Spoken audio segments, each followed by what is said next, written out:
Bakti Kominfo mengadakan seminar bertemakan menangkap potensi ekonomi digital di daerah terluar, terdepan, dan tertinggal di Indonesia Selasa 10 Maret 2020.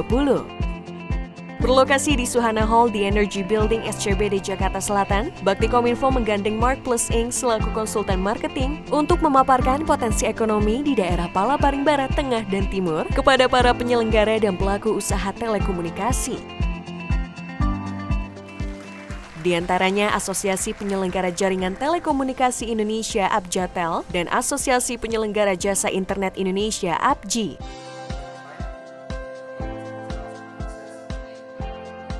Tujuannya adalah untuk menghilangkan ketakutan calon operator telekomunikasi untuk berinvestasi melalui skema bisnis yang memungkinkan adanya subsidi tarif. Yang dihadapi mereka adalah image daerah 3T. Ya. Sebagai entity bisnis tentunya mereka bertuah jangan-jangan kita masuk ke sana nanti rugi kan, kira-kira seperti itu. Nah itu kenapa image itu kita harus jawab ya dengan sebuah survei ya yang dilakukan bersama dengan tim Markus. Lalu kami juga sekarang mencoba menyelesaikan persoalan itu dengan kita membuka skema bisnis deh. Misalnya kalau kalian mau tarik ke sini dan membawa katakanlah penumpang lainnya seperti itu ya, bukan untuk kepentingan itunya. Nah nanti kita hitung secara bisnisnya seperti apa. Bisa kita kasih subsidi tarif yang lebih murah ya dalam jangka waktu itu. Skema itu kita buka. Tujuan kami intinya bagaimana mereka bisa segera terhubung dengan Palaparing, bisa menghadirkan sinyal secepat-cepatnya buat masyarakat dan buat pemerintah daerah. Mark Plus Inc. meneliti desa-desa yang berada di sekitar titik NOC. Penelitian melibatkan 2.489 responden dari total 57 NOC yang tersebar, kemudian dibagi ke dalam 4 kelompok potensi, yakni industri sektoral dan mikro, masyarakat, BUMDes, dan pelayanan publik. Dari hasil penelitian, 61% masyarakat telah menggunakan internet seluler dengan 85% kepemilikan smartphone.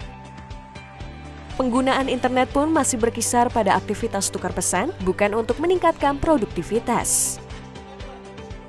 Iwan Setiawan selaku CEO Mark Plus Inc. melihat adanya potensi pengembangan konektivitas yang cukup besar. Untuk itu, Mark Plus Inc. membantu para calon operator untuk membuat keputusan investasi melalui survei. Untuk membantu mereka membuat keputusan investasi, kita perlu beberapa informasi, misalnya berapa banyak potensi user di sana, kemudian kira-kira mereka menggunakan internet untuk apa saja. Pertanyaan-pertanyaan tadi berusaha kita jawab untuk 57 titik NOC Palaparing yang tadi sudah kita sampaikan. Masing-masing punya peta yang berbeda-beda, tetapi secara nasional kita melihat potensi yang cukup besar untuk pengembangan konektivitas lebih lanjut di daerah-daerah tersebut.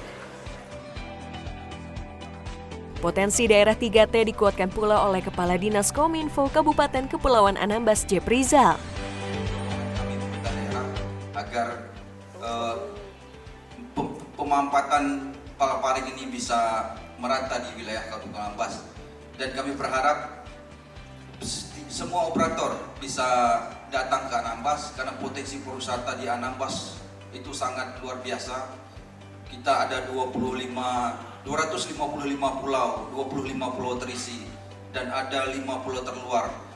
Seluruh pulau tersebut merupakan potensi pariwisata yang harus dikembangkan dan butuh akses internet. PT Palapa Timur Telematika PTT serta PT Palaparing Barat PRB turut hadir selaku badan usaha pelaksana. Harapan kita adalah nanti kepada pelaku industri seperti yang sudah disampaikan tadi oleh Bapak Anang Latif, Direktur Utama Bakti, bahwa Palaparing di sini menawarkan kerjasama alternatif dan kreatif. Jadi apa ide dari teman-teman pelaku industri untuk memanfaatkan Palaparing di sini? Sebetulnya kami semua terbuka untuk melakukan diskusi lebih lanjut. Intinya adalah bagaimana usage Palaparing ini menjadi termanfaatkan secara maksimal. Tadi kedepannya kita sudah berikan informasi mengenai kapasitas yang dipunyai oleh Palaparing Timur. Tadi ada beberapa yang sudah didengar dan telepon, WA, lewat email ya. Nanti kita komunikasinya. Jadi manfaatnya adalah bagaimana kita ketemu dengan customer gitu. Ini kan kuncinya dengan customer ya. Kita ketemu dengan customer yang berminat dalam menyewa palaparing. Dengan 17 operator yang telah bergabung, diharapkan jumlah penyelenggara telekomunikasi kian bertambah guna pengembangan konektivitas di wilayah 3T.